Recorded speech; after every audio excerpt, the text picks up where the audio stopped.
Hey everybody, welcome to the next episode of the Strand Tennis Center podcast, filled with tips, advice, tennis, not tennis, just life advice too, whatever you need. Like it on YouTube, share it on the podcast as well. Thank you. Well, welcome to the Strand Tennis Center podcast. Something was just telling me how he showered today because he was doing the mic and he smelled so fresh. You shower every day, something? Twice a day. Yeah, it's not that I shower twice a day, too. Because I'll shower in the morning. I'll work out in the morning. You want to know my schedule? Would you like to know my schedule? Oh, yeah. Hell yeah. Let's do it. All right. This is my morning routine. And by the way, I have to show a picture of that. I got to send it. Somebody made a hole in the wall again over there. Oh, yeah. But that's good. That means it's active. Morning routine. I get up. I set my alarm about 6:05. And I get up at about 6:15.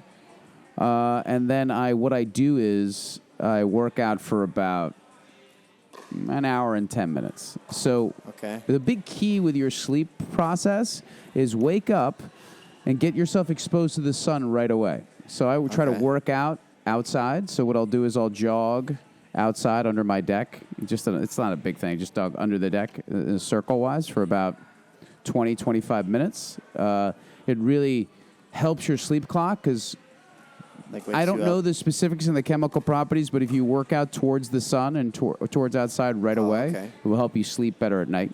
It'll help you sleep better. It'll help you wake up. Correct. Help you wake up and sleep better at night. Oh, really? Your body will get used to waking up. I don't have to drink coffee in the morning either anymore. I just wake up after I get outside. Nice. So do that and try to do... speaking of running, try to do a minimum effective dose is about 180 minutes of zone 2 running. So zone 2 running. Zone 2 means that I can basically have a conversation with you and run. So it means my heart rate is probably between 120 on average, 120, 140, right? Zone 3 training is great sometimes, but zone 2 training really, you want to talk about longevity, really extends. If you want to talk about life, gosh, I forgot. I was just talking about the biochemistry on this, and I can't remember. But it is the best way to increase longevity and health in life. That's the best healthy running for you is zone 2, where you can just run a long time and stay in that zone, not blowing out your to zone 3 where you're getting your heart rate up too high. Sometimes that's always not super healthy. So I do that. CrossFit and those things are great, but you should do a lot of zone 2 training. So I'll do that. I do a breathing technique. I'll do that before, actually. Because a lot of us breathe out of our shoulders too much. So I'll do a breathing technique where I put my hands on, and this is great. This is from the great MMA fighter from Scotland or Ireland. I forget it. He does it where he grabs under his chair. Conor McGregor?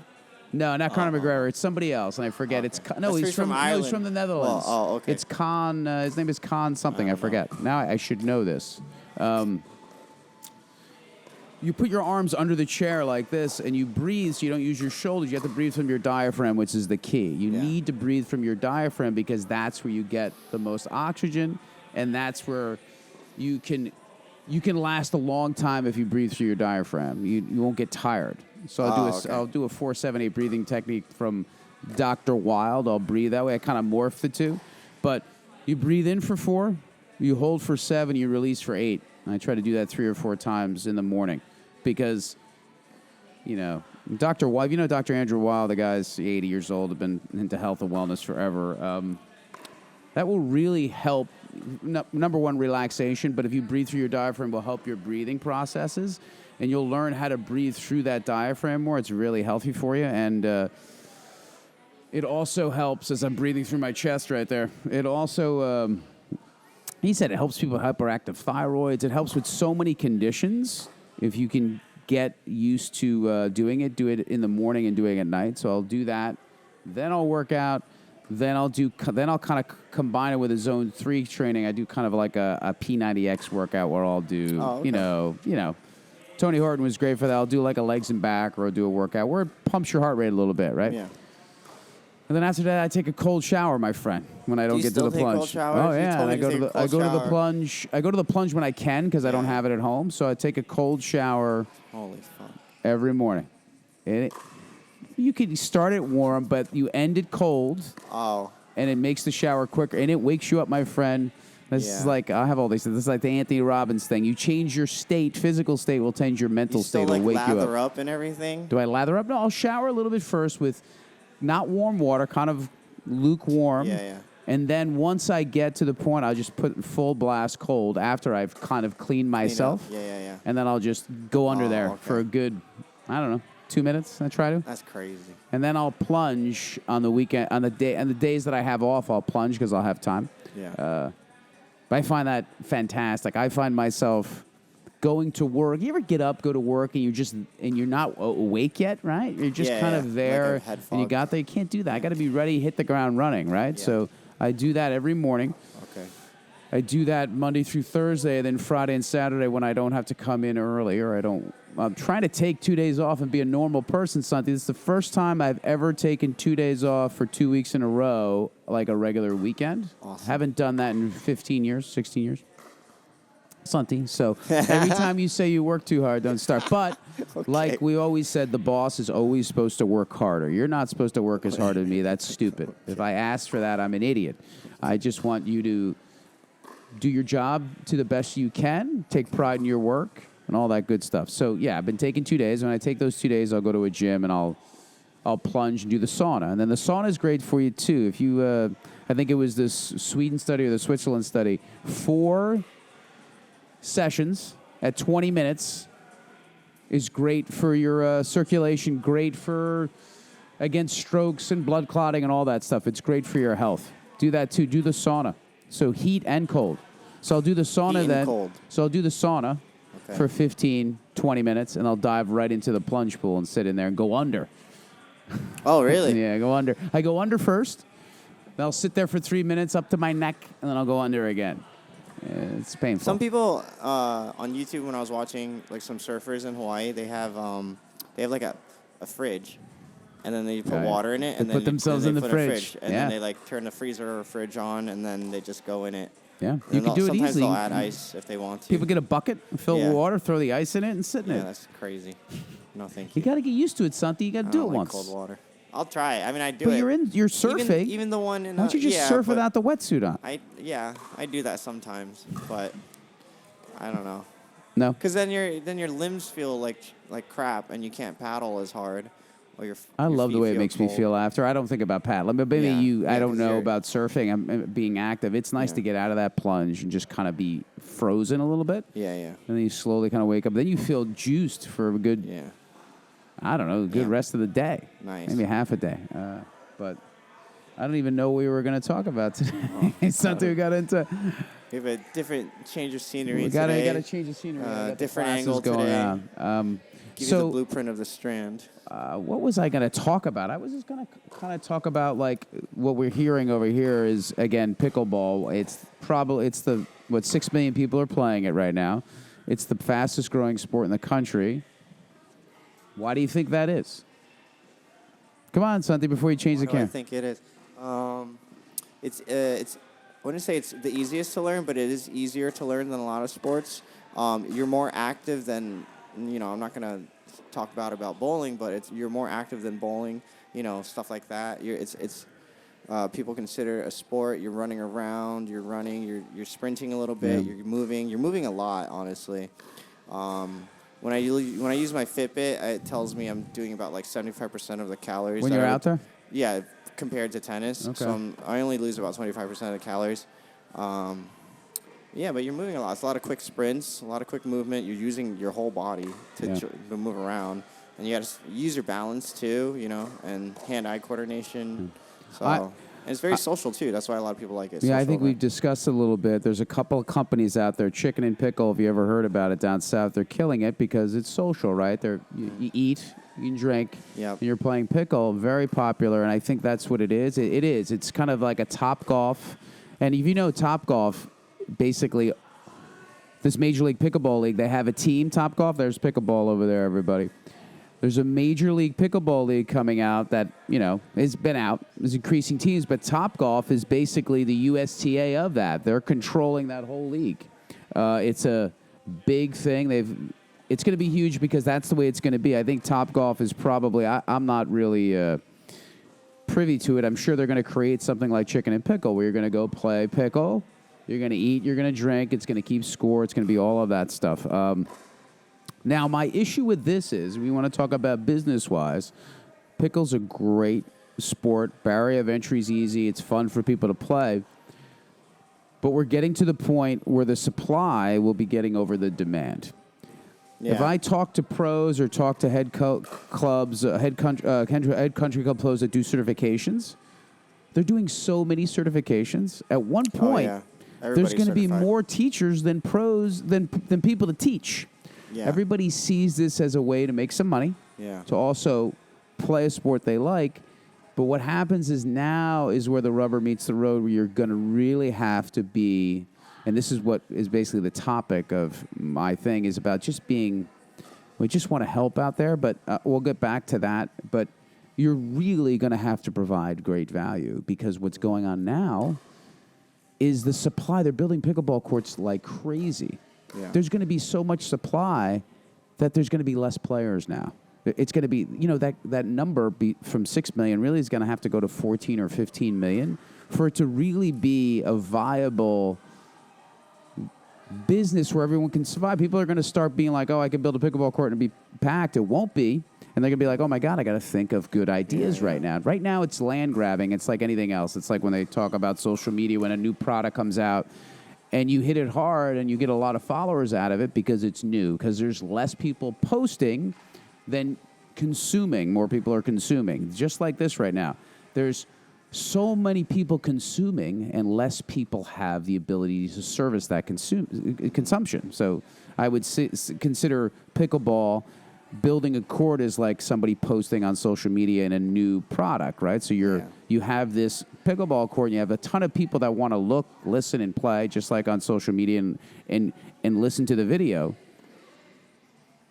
But at one point, there's going to be more people providing the supply than the demand, and that's what you got to be careful. You got to make sure you're always providing value, because it gets tough. It's like anything else. Like it's like TikTok is new, right? But now all the large companies are going into it. They're putting huge amounts of money into it. It's harder to get organic followings and things like that. Think about it. We'll put something out on TikTok, which we haven't done enough lately. It'll get this many views. On Instagram, it won't. But if now Instagram is battling TikTok, right? So they're creating these the reels, right? Reels. So they'll push those like crazy. You'll get so much virality in a reel because they want you to use that new product.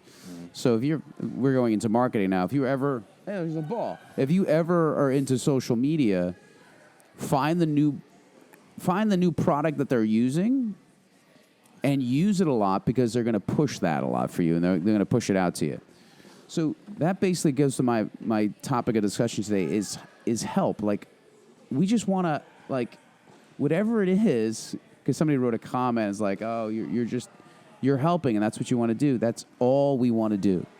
We just want to help people, whatever it may be.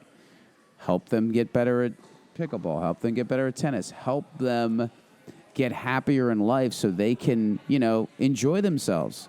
Because most of life is, having to do 1,000 things. You got to drop your kids off. You have to do this. I have to do that. I have to pay this bill. I've got, but coming here is an outlet. And if we don't make it as helpful and as enjoyable as possible, we're not doing our job, and that's why we're here. Entertainment and education. Those are the two things we want. We want to educate, and even educating high school kids are going through a lot of stresses. Like, how many times, it's almost more important than the kids forehand to help them through the process of understanding adversity, going through that and saying it's okay, you can do this. That's more important than anything, because, again, most people are not going to be professional athletes, but they're going to be people that are living their life. And if they can't get through that, if they can't understand that life itself is difficult, you have to learn how to push through and fight through it. That's the biggest lesson. So all the way to soup to nuts, we're here to entertain, help, and guide.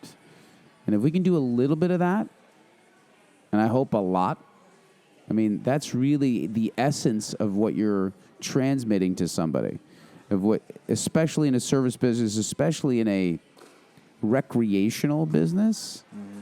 People want to come here and forget what is going on. They want to enjoy themselves. But that's kind of what I was thinking about today. The process of my day was interesting too for me. I guess because you've got to keep focused and keep in a schedule and a program, because it really is, to me, it helps me keep idle time just creates more thoughts that you just don't need. Again, like we always say, actions, right? Yeah. I mean, how much time do you, when you have so much free time, you end up thinking about, and things just get too complicated.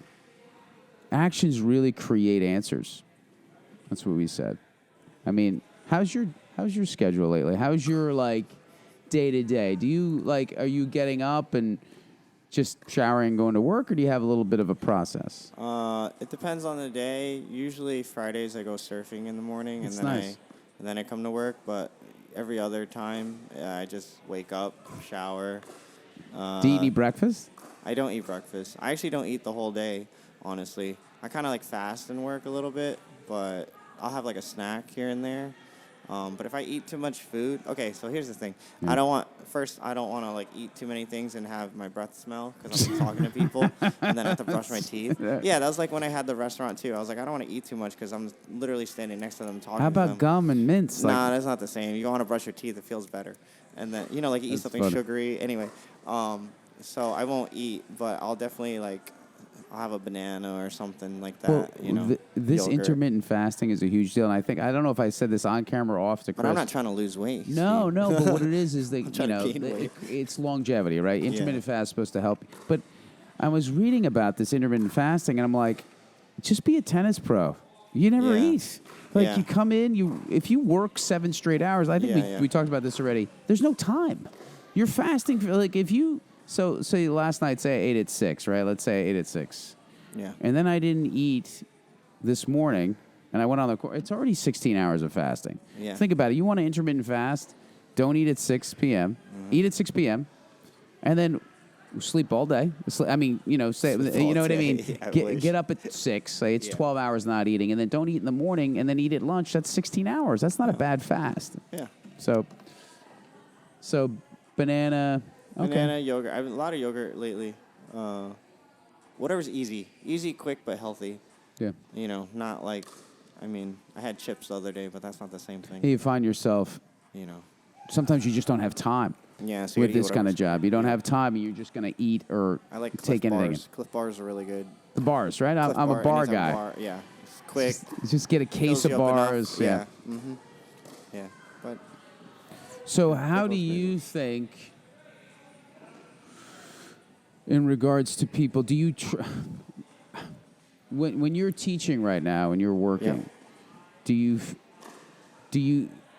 see most people are happy doing what they're doing? Well, yeah, for the most part, either the kids I'm teaching or the adults that I'm teaching, I would say they're very happy. They're having a good time. I feel like I'm working on their skills and techniques and stuff, but more so I'm just making sure they're enjoying themselves. Yeah. Make sure they want to come back, not get hurt especially, and understanding what I'm trying to say to them. Yeah. They all make fun of me because they know that I mumble and that I don't speak loud enough, but I try to speak louder, or I'll put my hands next to my ears when I'm trying to listen to them, just so they know that I'm listening. But yeah, for the most part, I feel like they respond really well. They always want more than I can give because there's not enough spots or slots to give everyone a private lesson or whatever they want. Yeah. But you can only satisfy so much. I don't think you mumble so much. You think you mumble? With you, I guess I don't mumble. I don't know. I mumble sometimes. I'm a mumbler. I don't know. I'm a mumbler. And then lately, the ladies are like, Santi, are you talking to yourself again? I'm like, what? Yeah, maybe. I don't know. Are you talking to yourself? Yeah. Are you talking to yourself? Yeah, because I'll talk to myself, be like, all right, I got to put this down. I got to go do that. I got to do this. And I'll just say it kind of out loud, but not really. So give me the dating situation right Dating now. situation? What? Come Okay. on, come on. What is going on podcast? There's no dating situation. No, it's a little empty. It's okay. I think it's better off, Santi. Yeah. I really you have do. to buy anyone anything for Christmas. This is good. You save money for Christmas. It's good. You save money It's for a other positive things. way to look at it, Yeah, Santi. I guess so. That's all I wanted to talk about today, Santi. Anything else? Good. No? No. Everybody taking action. It is really, really rewarding to be able to get out, do something, forget your day a little bit, get your heart rate up. Again, a heart rate rise, zone to it. Like, you can even do it here. Like, 120 to 140 is a good zone to be in, and you want to be in there for probably 90 minutes. Like, you can do 2 45-minute sessions, but you can cut it up any way you want. So, it's big. Anyways, everybody have a good day. Thank you. Thank you. Hey, everybody. Hope you like the podcast. Please share it with your friends, anybody that you know, anybody that's into tennis, anybody that's into bettering themselves. Share it.